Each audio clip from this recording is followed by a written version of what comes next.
The Westminster lobby journalists stage a walkout against Boris Johnson. We talk about the mainstream media's bias and the UK taking its seat back at the World Trade Organization. Hello everyone and welcome to another show. Today we're talking about the media and Westminster hacks and journalists and their relationship with Boris Johnson, the government and Downing Street in general. Now, ever since Boris hired Dominic Cummings and Lee Kane as the Director of Communications, things have slowly started to change. They've introduced a lot of reforms. They've changed their relationship and the way they deal with the media and the civil service. Now, obviously, civil service are kicking off anyway. Now it's the time to have the mainstream media journalists and the Westminster correspondents to kick off because the government are changing the way they do their daily briefing because it's been a waste of time, David, the way it's been managed. And so let's get into it because recently they've decided to change the structure, and the other day the senior Westminster hacks decided to stage a walkout against the government. Yes, journalists walk out as Downing Street tries to ban some news outlets from briefing. Now, this is an article done by Huffington Post. Now, when you look at the headline, it doesn't sound good.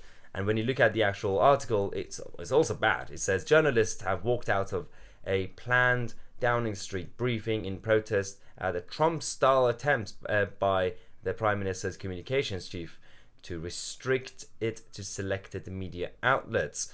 Now, again, as I said, when you look at this and when you think about, obviously this is Dominic Cummings and Lee Kane as the Director of Communications, they are getting all the blame that some media outlets have not been allowed to come in, and this is a selected meeting, so this is bad, obviously, and I'll be against it too, but it's not true. Now, in this video, we're going to talk about the truth behind the story, but also the point of these daily briefings that they do, the Westminster hacks. These are the people who twist stories and change the narrative as they wish. Now, the truth came from Guido Fawkes, the website, because Guido has never been a fan of these the Westminster lobby and the way they behave.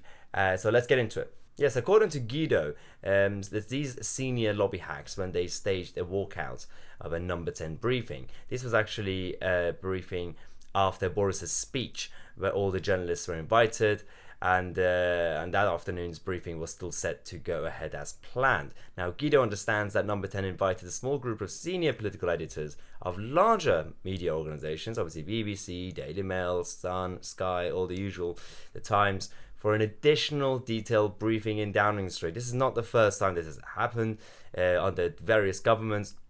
Now, this was not, according to these, obviously, the previous stories that we saw, everybody thought that it was just one briefing session and selected media outlets were invited, everybody else was banned. Actually, it's not true. There was the main, obviously, briefing session as usual, and this was an additional kind of obviously detailed briefing because of obviously the way these big media outlets work. It's easier for them to have a separate meeting. Now, today, many more. This was obviously a couple of days ago. Lobby hacks turned up uninvited to this extra briefing, causing a standoff in the entrance hall of number 10, with journalists demanding to attend the extra briefing and number 10 rebuffing them. Eventually, the invited journalists, the actual mainstream media journalists, also walked out along with the uninvited ones because, solidarity. Now, these people think that they're gods. They are a self-appointed cabal that obviously lie, manipulate, create new narratives and change the existing narrative. So it's time to obviously stand up to them. It's got nothing to do with press freedom, because that's the main issue. A lot of people went out there and said, oh, what about press freedom? This is actually not really good. If you start from here, then you're going to turn into North Korea or China or Russia. No, it's not the same thing. The same criticism that Donald Trump received in America since 2016. And actually, in reality, the Donald Trump administration has been more transparent and given more access to media than any other government, US government in the past. The same goes with Boris Johnson. It's got nothing to do with restricting press freedom. And you still have a situation where we live in an age of the age of social media. Boris Johnson actually releases his own videos on Facebook, on Twitter. He does his People's Prime Minister's Questions, So it's just like Donald Trump with his Twitter account. We don't really need the media in that sense. But again, just having an additional detailed briefing session with other media outlets got nothing to do with restricting everybody else. Everybody still has access to number 10. Every journalist could still send a question and receive an answer. This is not restricting people, the press freedom, and it's absolutely ridiculous. Now, this is exactly why, for the first time ever, I agree with something Damien Green MP said. So let's watch this. Speaker, there clearly do need to be better arrangements for lobby briefings than were taking place yesterday. But I do detect the faint air of fake outrage here.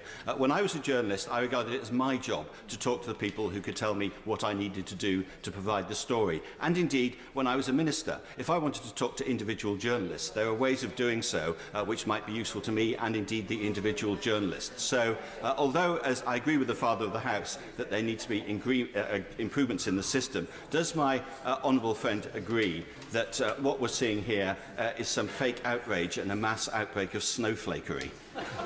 Now, to those that have come to the defense of the biased mainstream media hacks, don't forget that these are the same people that have refused to cover what's been happening over the last year or so in France against Emmanuel Macron on a daily basis.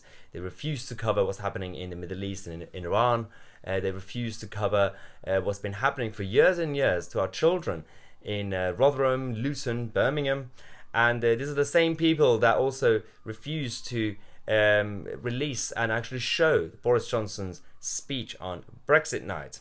So again, it's got nothing to do with press freedom and restricting access to government. Obviously, we have to hold the government and politicians to account, and we are all journalists now thanks to social media, and we still have journalists and actual media outlets having access to it. But we also have to hold the mainstream media and the hacks to account. Never thought we would get to this point, but that's where we are. Now, when it comes to the Westminster lobby, again, these are the people, it's basically like Mean Girls, where they have all these cliques and certain groups, and they don't really treat each other properly sometimes. This is a story that happened to one of the junior reporters at Guido Fawkes. This is a letter by the editor of Guido Fawkes, Paul Staines, to the chairman of the Westminster lobby. He said that on the 20th of January, Christian Calgie was shouted at for a prolonged period by a number of your colleagues, the ringleaders being Pippa Carrera and Tom Newton-Dunn. You will no doubt be aware that recordings of that day are circulating. Your predecessor as chairman of the lobby has already apologized in relation to that day.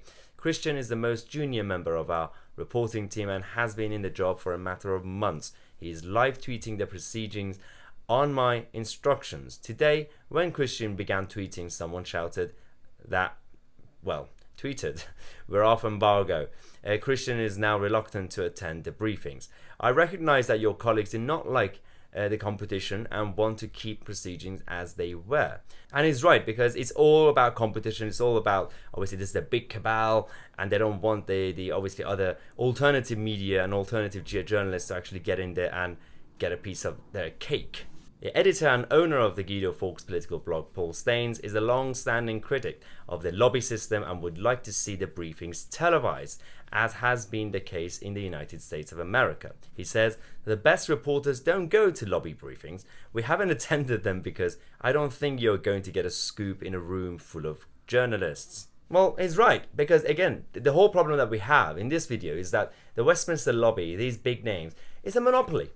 And it's a big cabal of mean girls who refuse to let in new players and alternative media people. Now, not in a million years they're going to let me, a YouTuber, to get in there. Not going to happen, because they want to protect their own. And that's the problem. But we are going to be holding both the government and the journalists and media to account here, because that should be our job now as ordinary citizens. But in other news, now that we have left the EU, Britain have officially taken their seat back at World Trade Organization. This was the moment that it happened.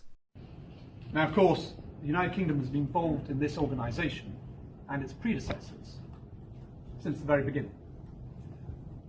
Many things have changed since the General Agreement on Tariffs and Trade was signed in 1947 by the United Kingdom and 22 other countries here in Geneva. But one thing has not, and that is the United Kingdom's commitment to global trade. The United Kingdom has long been a strong believer in the role the multilateral trading system to unlock growth, reduce poverty, and open markets for least developed, developed, and developing countries alike. Now, obviously, this is great news. We are now officially an individual member of WTO. Now, I have a problem with organizations like WTO or the United Nations when they get too big and too bureaucratic. I don't think the politicians or diplomats should get involved with business and trade, but that's the situation we have, so we need our seat at the table. So this is good news. But we have a lot more to cover over the next few days on this channel. So if you enjoy the content, make sure you subscribe and click on the bell next to it so you get notified. We have a daily show at 5:45 p.m. I'm Tousi, and I'll see you guys tomorrow with a new video.